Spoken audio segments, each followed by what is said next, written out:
Hello friends, now हम लोग part 2 लेकर के हाजिर हो गए हैं। तो इससे पहले मैंने पार्ट 1 अपलोड कर दिया। 1 to 5 क्वेश्चंस थे। यहाँ पे हम लोग 6 to 10 क्वेश्चन करेंगे और इसी तरीके से 6 to 10, 11 to 15, 16 to 20 इस तरीके से सीरीज चलता रहेगा। तो ये भी मैंने आज फिर एक फ्लोर बेस्ड पजल लेकर के और प्रीलिम्स एग्जामिनेशन बेस्ड अभी लोग प्रीलिम्स एग्जामिनेशन बेस्ड ही क्वेश्चन करेंगे, ठीक है, जिससे हम लोग की प्रॉपर अंडरस्टैंडिंग बन जाए।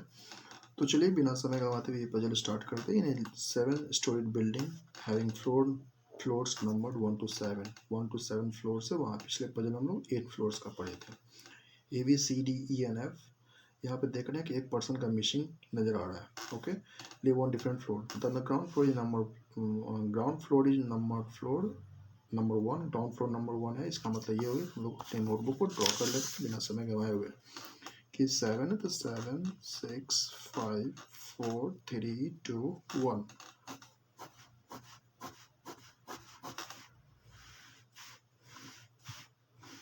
ओके, तो ground floor in number 1। Okay, and so on इस तरीके से लिख दिया गया। One of the floor in the building is vacant. इस एक फ्लोर क्या है, वैकेंट है। ओके, वैसे पढ़ के समझ में आ गया, एक फ्लोर वैकेंट होगा। A lives in the 5th floor building. चलिए, तो ए को हम लोग यहाँ पे 5th पर बैठाए थे, ए को यहाँ 5th पर बैठाया था। चलिए एक और ले लेते हैं एक्सेप्शनल केस में। ओके, 5th पर बैठा दिया। Now no floor below the 5th floor is vacant. Means इसका मतलब ये हो गया कि 5th फ्लोर के नीचे कोई फ्लोर वैकेंट नहीं है। इसका मतलब या तो वैकेंट ये होगा या फिर वैकेंट ये होगा। इसको अभी नहीं टच करते हैं, थर्ड केस को फर्स्ट सेकंड से ही खेलते हैं, आते हैं। नाउ एलिप्स हो गया। नाउ नेक्स्ट क्या है, and no odd number floor is vacant. हाँ, ये भी इंपॉर्टेंट है। No odd number floor is vacant, कोई भी ऑड नंबर फ्लोर वैकेंट है। इसका मतलब ये हो गया कि ये देख रहे हैं 7 ऑड नंबर फ्लोर, इसका मतलब ये वैकेंट नहीं होगा। वैकेंट वो कहीं ना कहीं 6 ही होगा दोनों केस में। ओके, नेक्स्ट आते हैं। Only D lives between E and F. E and F, तो इसका मतलब क्या हो गया कि ई डी एफ तो लिख सकते हैं ना, कि डी ई और एफ के बीच में लिखते हैं। आप चाहो तो एफ डी ई भी लिख सकते हो, एफ डी ई लिख सकते हो, बात बराबर है। ओके, जब तक हमको ई और एफ का प्लेस डिसाइडेड ना हो तब तक आप इस तरीके से लिख सकते हो। नेक्स्ट क्या है कि ई डज नॉट लिव इन और नंबर फ्लोर। ओके, तो मतलब ई जब भी आएगा तो ये इवन पर ही आएगा। ई क्या होगा, इवन पर ही आएगा। ओके, और यहाँ भी ई क्या होगा, इवन पर ही आएगा। ओके, यहाँ से क्लियर है। नेक्स्ट क्या है, only D lives between E and F. Okay, ये भी क्लियर है। E does not, now E does not E does not live on a floor immediately और इमीडिएटली बिलो सी। मतलब ये हो गया कि सी के ओके जस्ट ऊपर, ठीक है, जस्ट ऊपर ई नहीं लाई करेगा और सी के जस्ट नीचे ई लाई नहीं करेगा। Got it.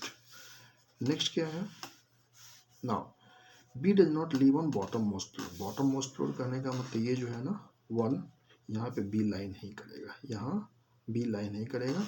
ओके, तो बी और यहाँ पे कैंसिल कर देते हैं। चलिए, तो क्या कर ई डी एफ कर रहा है और ई इवन, चूँकि हम लोगों के पास केस एक यही है जिससे हम लोग प्रोसीड कर सकते हैं, और कोई केस नहीं है।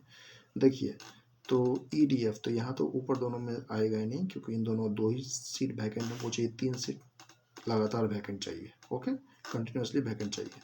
तो देखिए, ई डी एफ यहाँ बैठा सकते हैं, चूँकि ई इवन पर है। यहाँ तो बैठा नहीं सकते चूँकि 3 ऑड है।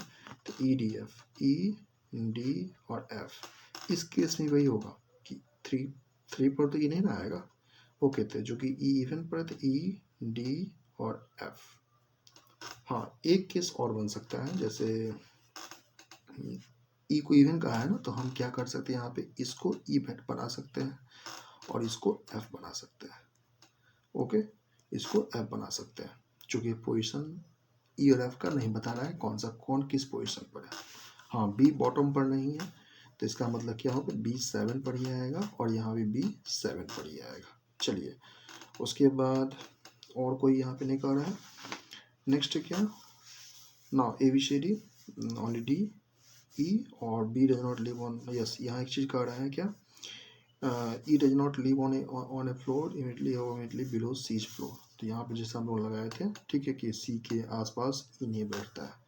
क्या मैं सी को यहाँ लिख सकता हूँ, तो सी को यहाँ लिखता हूँ अगर, तभी मेरा ये कंडीशन तो इनवैलिड कहलाएगा ना। इस कंडीशन को क्या करेगा, इनवैलिड करेगा, क्रॉस करेगा इस कंडीशन को। इसलिए ये तो मेरा कैंसिल हो गया।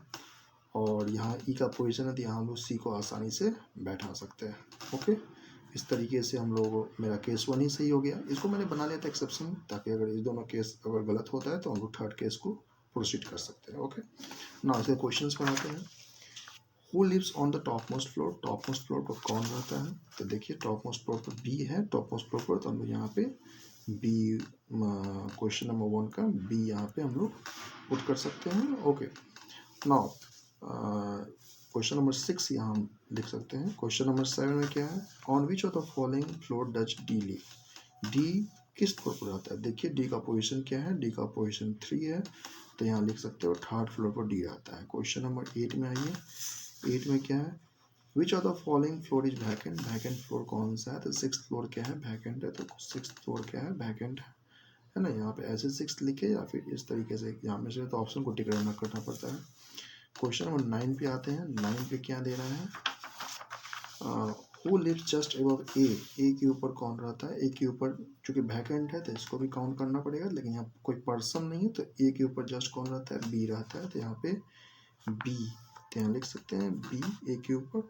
और क्वेश्चन नंबर 10 में क्या है? Who lives 2 floor above sea, सी के 2 फ्लोर ऊपर, तो 1 2, यहाँ पे क्या होगा इसका आंसर? 3 डी, मतलब डी आएगा। ओके, डी जो कि सी के 2 फ्लोर के ऊपर, 2 फ्लोर गैप मत देख लीजिएगा, 2 फ्लोर ऊपर सिर्फ कह रहा है, तो फर्स्ट सेकंड, इसलिए डी यहाँ आंसर आएगा। ओके, थैंक यू दोस्तों। आपको मेरा मोटिव यहाँ पढ़ाना नहीं है, ठीक है, बस क्वेश्चंस के ऊपर कैसे अंडरस्टैंडिंग बनाया जाए, कैसे अपने प्रैक्टिस को बूस्टअप किया जाए, बस ये मेरा मोटिव है, ठीक है। और आप भी अपनी अपनी प्रिपरेशन कीजिए अच्छे तरीके से, हम भी अपने प्रिपरेशन अच्छे तरीके से करते हैं, साथ साथ करते हैं। ओके, जब हम लोग साथ साथ प्रिपरेशन करेंगे तो काफ़ी बेहतर रिजल्ट आएगा। ओके, तो इसी के साथ इस वीडियो को हम यहीं पे समाप्त करते हैं, मिलते हैं नेक्स्ट पार्ट में। अभी के लिए थैंक यू।